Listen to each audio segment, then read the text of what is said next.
It's a wonderful day in West Virginia. Welcome to the Daily 304 Innovators and Entrepreneurs feature. Here at the Daily 304, we are committed to sharing the wealth, beauty, opportunity, and innovation that's here in wonderful Almost Heaven, West Virginia. Twice a month, we introduce you to innovators and entrepreneurs and dig a little deeper into their companies, their work, their purpose, and the reasons they are here in the Mountain State and proud to call themselves West Virginians. Today, we are joined by Skip Lineberg, founder of The Main Thing. The Main Thing is a platform that connects people with 9-minute doses of wisdom in their quest to live a good life. Hello, Skip. Good morning, Andy. Great to be with you today. Well, appreciate your time and excited to learn more about The Main Thing. Skip, I got one question for you. What is your why and why does The Main Thing exist? Andy, my why is helping people, and The Main Thing exists to help people get better at life by sharing wisdom. Second question I have for you, Skip, is why do you and your company operate here in West Virginia?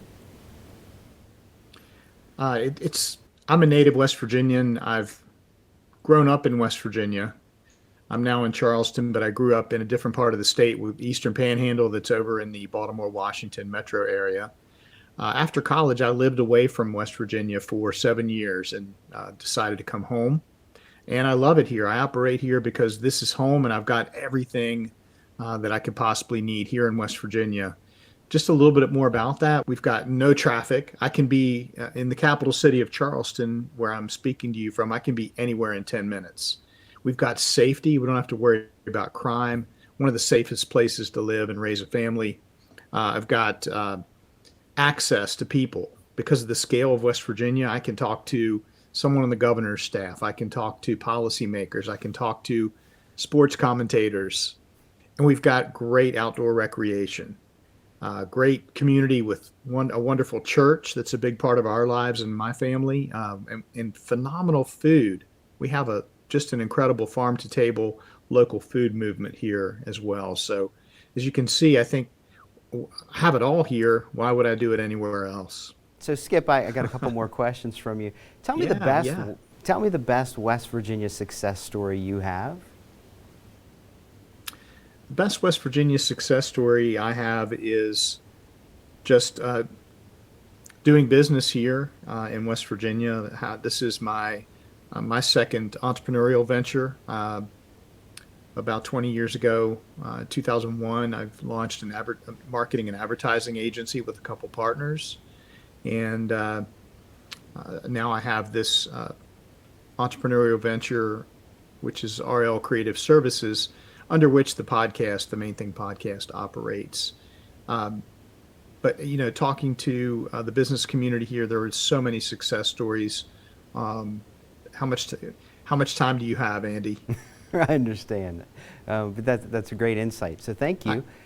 Andy, if I could add, I will say that folks listening right now who are considering launching a business here in West Virginia may have resistance. That could be doubt. It could be an excuse. It could be circumstances.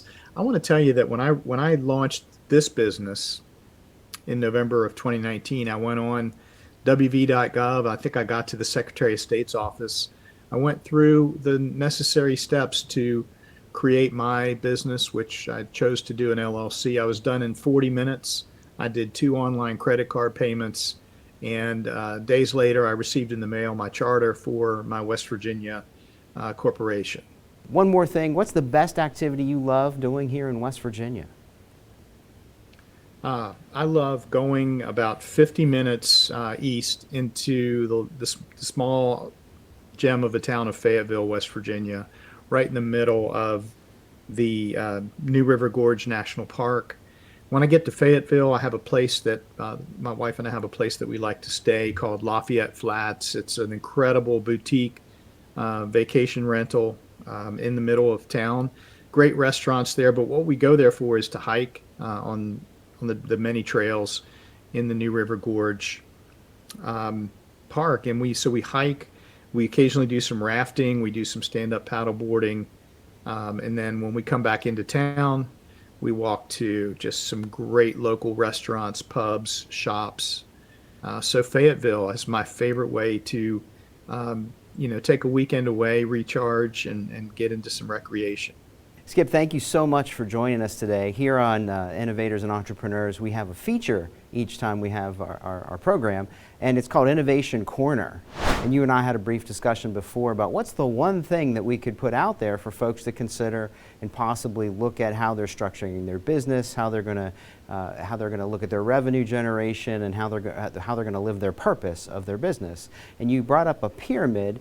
And if you could, just walk me through those 3 stages that you saw in your career serving as a consultant, as an engineer, as an economic developer, working in healthcare, in the legal field, and now doing another endeavor in innovation for hacking wisdom. What's that pyramid look like, and could you go through those 3 steps for me? Sure, Andy, I'd be glad to. We call it the value pyramid, and I think any entrepreneur or business leader would need to understand the levels of value that they can deliver to their customers.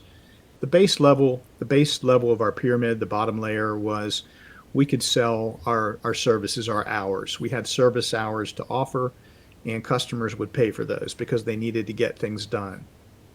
Moving up a level, the middle value, and that charging more dollars per hour because it was more valuable, was for us to offer ideas. And so ideas are more valuable than time. And so we could charge more, we could demand more value, and we created more value with our ideas. Concepts could be naming a product, could be helping to name a company, launch a brand, design something, graphic design, product design. So that's the middle layer. The top layer was the ultimate value that we could offer to our clients was influence. We could help to lead change and to drive change for new ideas, new regulatory reforms, perhaps new legislation. And so at the top of the pyramid, that was the highest value that we could create and deliver, and it costs more. We charge more to our clients for that. Hopefully that illustrates that each business, each entrepreneur, each team of business leaders needs to understand their value pyramid and what customers are willing to pay for each layer of value across that pyramid structure.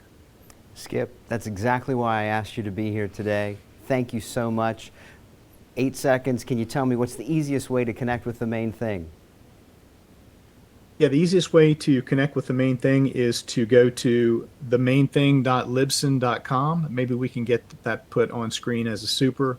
Absolutely. That's our website. You can also search for us on social media. The handle there, our social media handle, is @themainthingpod, short for podcast.